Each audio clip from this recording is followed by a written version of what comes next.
Guys welcome back to my blog. तो अभी मैं जा रहा हूँ छपरा अपने बाइक का सर्विसिंग कराने, मैं और भैया। तो मैं आपको दिखाता हूँ, ये है मेरा गाड़ी और ये है मेरे भैया। तो हम लोग जा रहे हैं अब सर्विस सेंटर।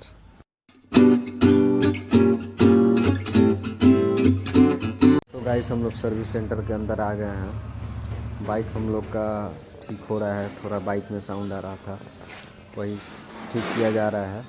तो मैं आपको दिखाता हूँ। हमारा गाड़ी पूरी तरह से खुल चुका है। यहाँ पे काफ़ी सारी बाइक लगी हुई है। हमारा गाड़ी हो गया, जो खराब था बन गया।